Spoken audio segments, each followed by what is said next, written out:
Vous avez certainement déjà entendu au moins une fois cette chanson. Indépendance, cha-cha, tozumiye. Okikwaza, cha-cha, tobakidi. L'un de ses auteurs, Petit Pierre, est décédé à l'âge de 83 ans.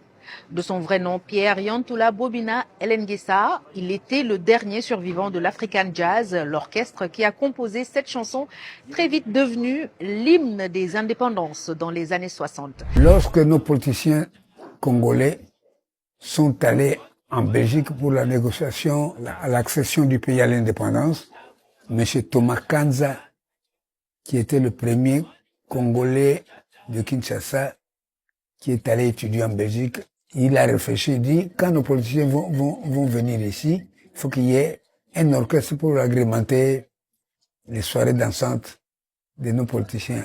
Après avoir discuté à la table ronde, négocié avec les Blancs, le soir, pendant les loisirs, ils étaient dans l'hôtel Plaza et nous, on jouait le soir. Il y avait un grand coin, bar dancing.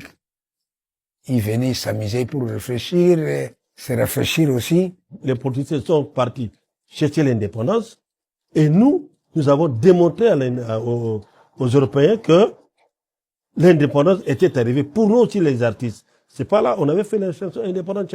Le Grand Calais et l'African Jazz Orchestre, dont faisait partie le percussionniste, est resté très populaire plusieurs années après les indépendances. Âgé de 18 ans à l'époque, Petit Pierre était le batteur et le plus jeune des 7 musiciens de l'African Jazz, mais il sera contraint d'arrêter la musique quand il a été amputé des jambes après un grave accident de voiture en 1963.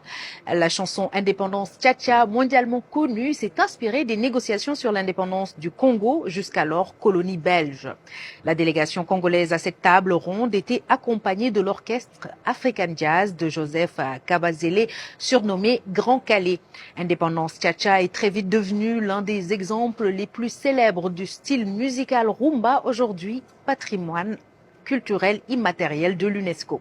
Petit Pierre est décédé d'une crise cardiaque le samedi 29 juin 2024, à la veille de la 64e fête nationale congolaise.